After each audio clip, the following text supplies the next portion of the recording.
Setelah kurang lebih selama 2 minggu saya menggunakan si Xiaomi Redmi 4 Prime ini, saya ingin sedikit bercerita tentang pengalaman saya selama memakainya. Lalu, untuk siapakah si Xiaomi Redmi 4 Prime ini diciptakan? Langsung saja. Saya tidak akan banyak mengulas tentang spesifikasi yang dibawa oleh Xiaomi Redmi 4 Prime ini. Tentu bagi kalian penggemar Xiaomi sudah banyak yang tahu spesifikasi kunci dari Xiaomi Redmi 4 Prime ini, yakni CPU Snapdragon 625 octa-core, RAM 3GB dan internal 32GB. Saya rasa itu sesuatu yang cukup untuk harga di bawah 2 juta rupiah, harga terbaru saat ini. Lalu faktor-faktor apa saja yang membuat kita harus membeli Xiaomi Redmi 4 Prime ini? Ini saya akan cerita keunggulan dari Redmi 4 Prime ini selama saya memakainya. Yang pertama, tentu dari ukuran bodinya yang hanya 5 inch. Menurut saya, bodi yang paling ideal untuk smartphone saat ini adalah 5 inch. Tidak terlalu kecilan dan tidak terlalu kebesaran. Sangat nyaman ketika digunakan untuk mengetik ataupun disakuin di dalam celana yang rata-rata kita memakainya celana jeans.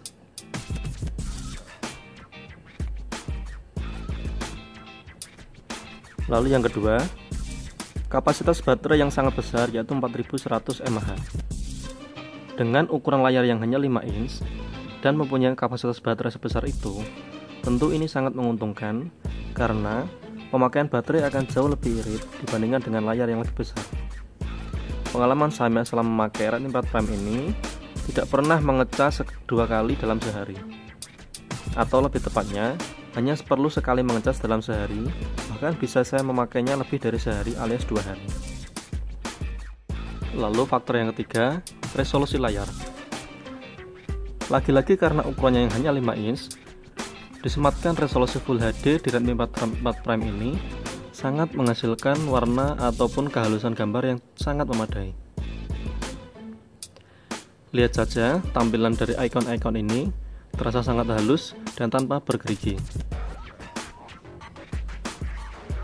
Bandingkan dengan Redmi 4 biasa yang hanya memiliki resolusi HD, pasti akan sangat jauh tertinggal si Redmi 4 biasa tersebut.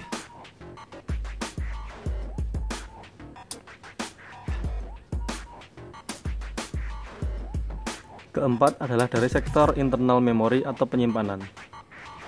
Dengan penyimpanan yang 32GB atau free-nya sekitar 25,75GB, ini sangat menguntungkan bagi pengguna Redmi 4 Prime.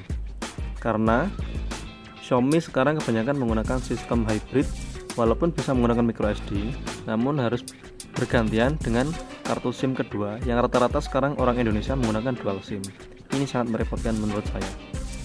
Dengan kapasitas internal yang 32GB, kita tentunya tidak perlu lagi menambahkan microSD ke dalamnya, karena menurut saya dengan ukuran internal sebesar itu kita sudah sangat cukup untuk menyimpan berbagai file yang kita butuhkan.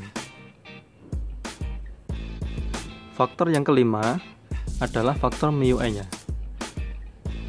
Saya sudah mencoba berbagai macam OS yang ada di Android dengan berbagai macam kustomisasinya, namun saya tetap nyaman atau paling nyaman menggunakan OS dari MIUI ini. Ada beberapa fitur kecil yang menurut saya tidak ada di OS lain yang saya dapatkan di MIUI 8 ini. Contoh paling sederhana adalah colokan pada headset yang bisa kita atur sesuai fungsinya. Apakah si headset tersebut difungsikan untuk sebagai tombol musik atau digunakan untuk tombol mengambil kamera saat kita berselfie ria. Bahkan setelan equalizernya bisa kita tentukan sesuai dengan keinginan kita masing-masing. Sangat menyenangkan. Kemudian lampu pada notifikasi bisa kita atur warnanya sesuai dengan keinginan. Sebagai contoh ini, warna lampu notifikasi ada 3 pilihan yang semuanya bisa kita sesuaikan warnanya sesuai dengan keinginan masing-masing.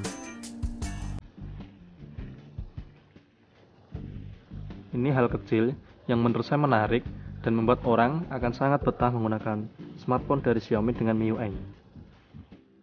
Kemudian ada juga bola pintas atau yang biasanya disebut capacitive touch yang ada di iPhone. Ini sangat menyenangkan sekali. Kita bisa menggunakan bola pintas ini untuk menempatkan shortcut secara cepat. Salah satunya ada screenshot, kemudian mengunci layar, listen app, dan juga ke layar utama atau home. Kita cukup men-swipe-nya seperti ini untuk menggunakan fungsi tombol-tombol tersebut.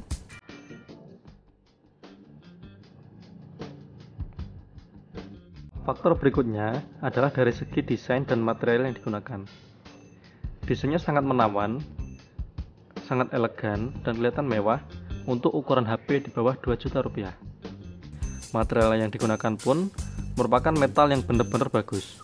Bukan hanya sebuah gimmick yang biasanya metal hanya bagian bawah, namun untuk frame dan sekelilingnya menggunakan plastik.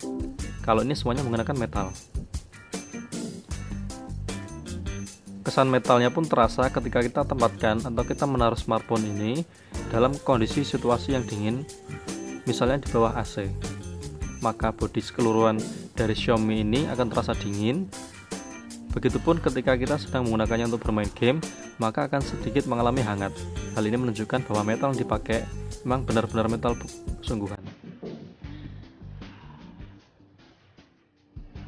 Kesan elegan itu ditambahkan dengan shaper metal yang mengelilingi di sekujur bodinya dan juga di sekeliling kamera dan fingerprint serta LED flashnya, menambah kemewahan dan elegan dari si smartphone ini.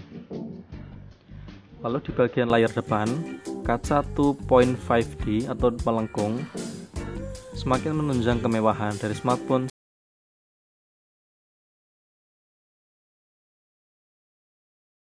Layar yang terlihat bezel ketika mati sedikit memberi kesan mewah juga, namun itu sebenarnya hanyalah gimmick.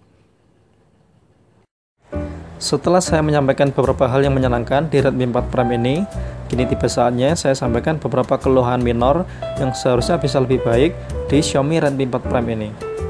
Yang pertama adalah sektor kamera. Keterangan yang saya dapat dari device view-nya, Redmi 4 Prime ini resolusi belakang 13 megapiksel menggunakan sensor Samsung.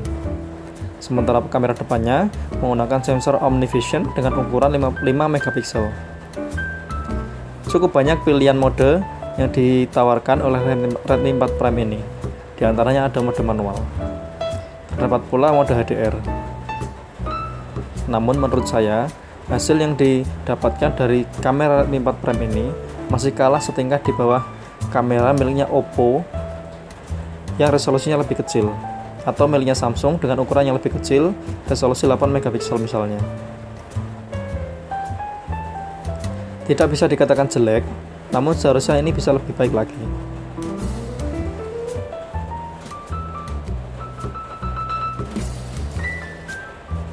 Terdapat banyak pilihan filter yang ditampilkan pada Redmi 4 Prime ini yang bisa mengobati rasa kekecewaan saya apabila gambar yang dihasilkan tidak sesuai dengan keinginan.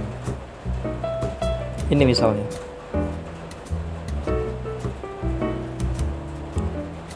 Untuk kamera depan, hasil lebih parah lagi menurut saya. Dengan resolusi 5 megapiksel, meskipun ketajamannya cukup, namun justru warna yang dihasilkan terlihat sangat kusam dan tidak bisa memberikan efek yang bagus meskipun saya sudah mengaktifkan fitur beauty mode-nya. Mungkin karena saya terbiasa menggunakan fitur beauty mode di merek sebelah, jadi di sini terasa ada kekurangan yang tidak nampak ketika kita mengaktifkan mode beauty mode-nya.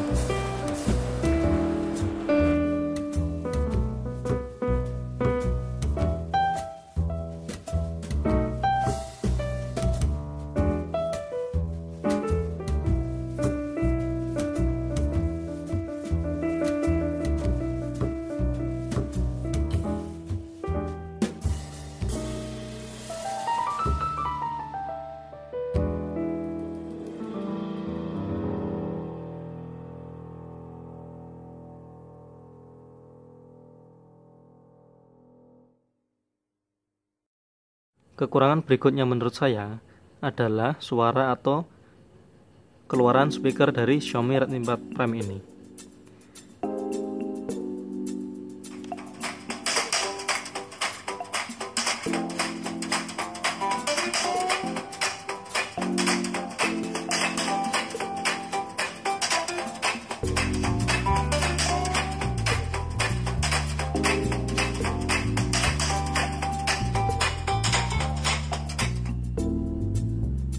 Menurut saya, suaranya sedikit di bawah Redmi 3 yang merupakan keluaran versi lama dari generasi Xiaomi Redmi.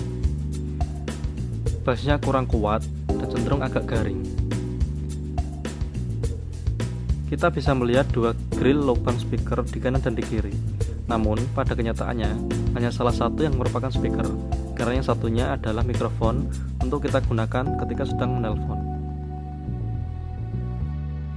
Keluhan lagi yang saya dapatkan ketika menggunakan Redmi 4 Prime ini adalah dari segi pengecasannya. Menurut saya, tingkat kecepatan mengecasnya masih sedikit lebih unggul Xiaomi Redmi 4 saya yang biasa, yang notabene belum disematkan teknologi fast charging. Berbeda dengan Redmi 4 Prime ini, yang dalam keterangan spesifikasinya sudah disematkan teknologi fast charging. Namun pada kenyataannya, saya menilai kecepatan untuk mengecasnya masih setingkat di bawah Redmi 4 yang biasa. Keluhan yang terakhir, dan ini sangat setuju bagi semua orang, tentu adalah border hitam yang tebal mengelilingi sekujur layarnya. Ini menurut saya seperti dilema. Tujuan Xiaomi menurut saya ketika memutuskan untuk memakai border setebal ini adalah ketika layar mati, dia akan terlihat sangat elegan. Namun ketika dihidupkan, inilah yang didapatkan, mengganggu mata. Namun, dari beberapa sumber, sekarang sudah banyak beredar Xiaomi Redmi 4 dan Redmi 4 Prime versi 2017 atau batch kedua yang sudah menggunakan border yang tipis sekaligus menghilangkan border hitam di samping-sampingnya ini.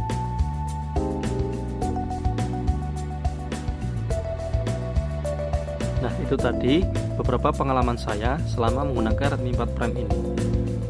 Mohon maaf, saya tidak menyinggung masalah Antutu ataupun spesifikasi secara lengkap, karena mungkin di beberapa tempat sudah banyak yang mereview hal ini. Saya menceritakan pengalaman saya selama memakai Redmi 4 Prime ini dan cukup puas selama saya menggunakannya.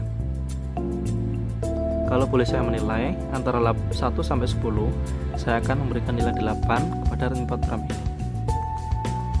Sangat worth it untuk harga di bawah 2 juta rupiah.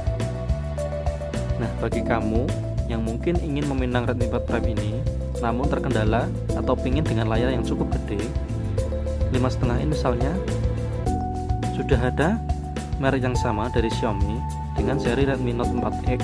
Spesifikasinya sangat persis dengan Redmi 4 Prime ini, hanya berbeda di ukuran layarnya yang lebih gede, yaitu 5,5 inch. Harganya tidak terpaut jauh, hanya sekitar 50.000 dibandingkan Redmi 4 Prime yang saat ini saya pegang. Namun, handling atau penggunaan secara harian perlu Anda pertimbangkan ketika untuk memilih layar smartphone sebuah Android. Karena semakin gede layar tersebut, maka Anda akan semakin kesusahan untuk membawanya kemana-mana, apalagi memasukkannya ke dalam saku. Tapi keuntungannya, Anda akan lebih puas ketika menggunakannya untuk multimedia, gaming, ataupun bersosial media. Demikian ulasan saya mengenai Xiaomi Redmi 4 Prime ini. Semoga bisa menjadi bahan pertimbangan bagi semuanya untuk memutuskan membeli ataukah tidak si Xiaomi Redmi 4 Prime ini.